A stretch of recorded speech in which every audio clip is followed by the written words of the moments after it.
All right, pipe smokers, we're back. We're out on the river, as you can see. Made it back to the workshop. Of course, first time out. We thought we were going to get stranded and not even make it back. Got the boat off the trailer. The 9.9, it's a brand new motor. We started it up. It started right up, very first crank. Took it off the trailer. Made a lap around the river while he went and parked the truck. He got on at the ramp. We go 5 minutes down the river, if that. Probably, yeah. Died. The brand new motor died, the 9.9. I couldn't get it back started again. And we're floating down the river. You got barges and stuff coming at you. So then we hurry up and unhook the gas line and tried to hook the 50 horse up. It's the older motor. It's a 2004. And it was running a little bit and then it would stop. Run a little bit and it would stop. And I just filled the gas tank up in the boat. I put like 65 bucks in it. And I don't know if it's bad gas from last year or water got in or what the deal was. But we trailered it barely back to the dock and got it back loaded up. We didn't want to go out any farther. We was afraid we'd break down and be stranded. Yeah, if you've ever heard the old term that says up shit creek without a paddle, we were pretty close today. Boat, bust out another 1,000. Oh, yeah. So we made it back. We're at the shop now, at least. And we got a special tobacco we were going to do today, so we're going to go ahead and do that. All right, I'm going to give you the little bit of history that I got from this, from the fellow that I bought this from at the Ohio Pipe Show. This is a McClelland tobacco. It's called Special Reserve Orange Flake. And there's the... Look at it. Front of the tin. And then there is the back of the tin. 2002, you said? 2002, yeah. 20 years old. So here's the story on this. So the guy had told me that this was supposed to be like an all-organic tobacco.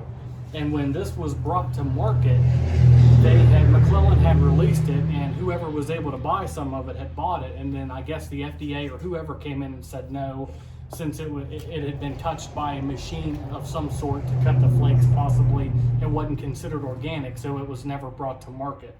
So this is like extremely rare. Super rare. I remember the hefty price you paid for it. Would he have 2 tins of it or just one? I think he had 2 of them, yeah. 50 gram, or probably not even 50, it's probably 40, 45 gram. Yeah, I think what was it, $100 I think I paid for that. I think he wanted 125 and you got him down to 100 or something like that. Yeah, so it says on here, Special Reserve Orange Flake, a premium blend of the finest aged matured Virginias and flake forms. So without further ado, we're going to let Doran crack this since he's the tin master here. And we're going to get into it here, see what it's all about. It's got a lot of bulge on it, that's for sure. Yeah, it does. It does have some bulge on it. Watch it blow up. Ooh, that sounded good. Oh, yeah. Oh, wow. Looks really good, too. Oh, wow. That smells good. You can smell the fermentation. Yeah, you can. And then flakes, actually, look how orange and golden brown honey chestnut color they are. Oh, look yeah. at them. That looks fantastic. Yes, it does. We'll let this dry out a few minutes and get our pipes packed and give you our honest thoughts live from the lake. All right, pipe smokers, we're back.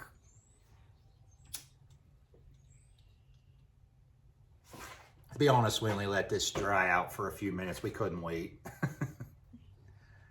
The color was like nothing I've ever seen before. I mean, it actually looked orange, didn't it? It was like an orange chestnut color.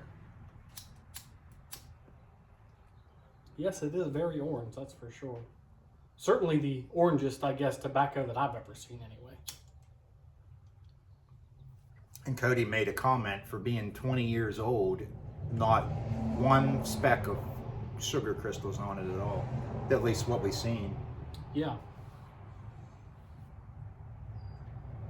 And even for being 20 years old, it's certainly got some zest to it, that's for sure. Just like it says in the description.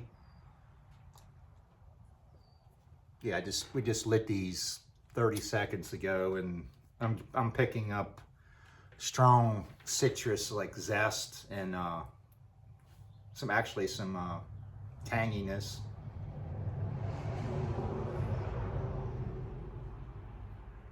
I mean, it's hard. It is very good, but it's the price. It just check out his pipe too. I really like that pipe. This is made from a dude on. He has an Etsy and an Instagram. That's a Smith House Pipes.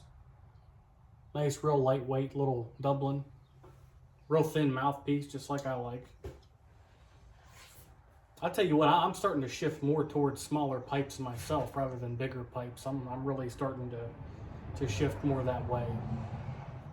Actually, even these Mark Twain cobs that I smoke, the bowls on them are actually getting to be too big for me. I mean, deep. They're not getting to be big, but I mean, right. I prefer something that's not even that big.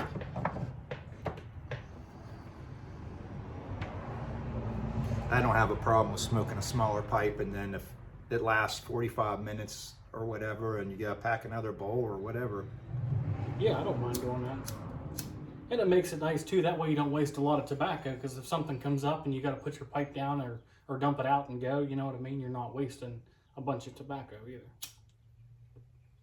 First time out. Last year, I didn't get to go out until I think the 3rd week of May, and we were still, of course, in April, and I thought we were going to be good to go. Getting out, it was 80 today. Nobody at the marina at all. We had the whole place to ourselves. Said, I don't know. I filled the gas tank up. I think it's like a 25, 30 gallon tank. And I filled it all the way up, and it started right up, and both motors. So I don't know if there's water in it or there was some contaminants in the bottom, and I shook them up. But that brand new motor, the one I bought last summer, should run and shouldn't be no problem. So I'm thinking it has to be something. Of course, I called my good friend Nish already. I called him from the docks, trying to pick his brain, see what he could come up with. Hopefully it's just the spark plugs or something like that needs cleaned, or maybe the carburetor. Or so frustrating. We were all packed up, had fishing stuff ready, and brought our coolers, and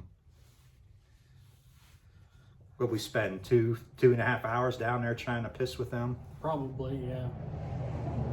At least you got to give us an A for effort, I guess. We certainly tried, so.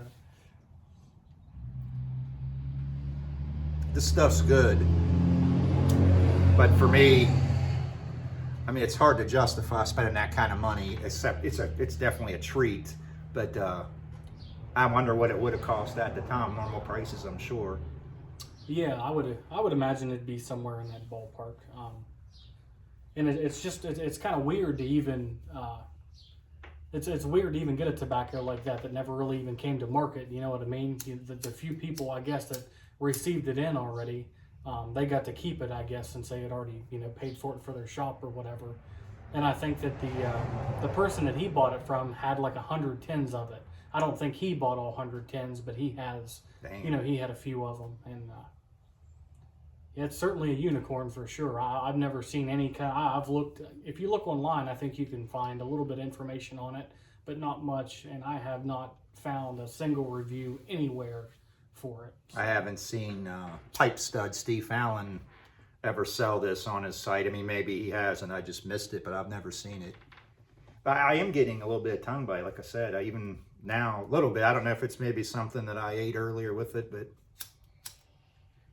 yeah, I'm not getting any tongue bite, but it certainly has some zest and some tang to it. It's on a sweetness, I'd say from 1 to 10, it's maybe a 2.5 or 3. It's not real sweet. definitely smooth on the retrohale. It's certainly different, that's for sure, but it is good. Waited almost a year to try it.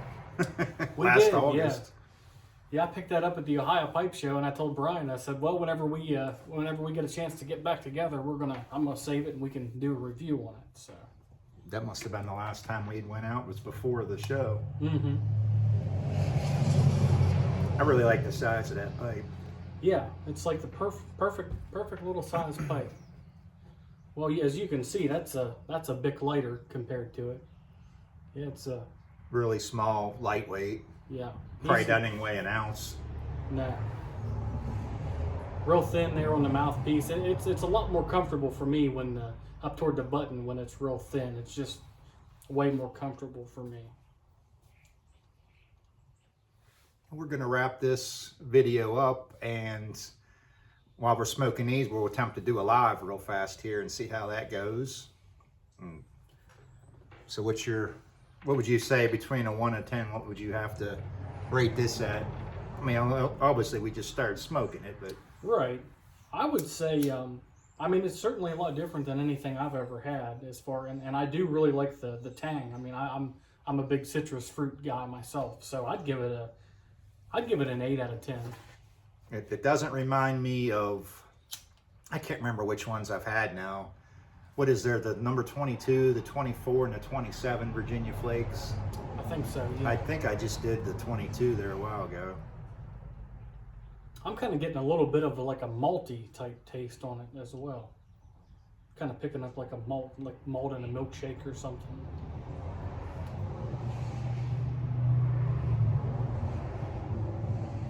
Definitely nice. Wish it was still around for sure. Yeah. Can't get no better age than that. 2002.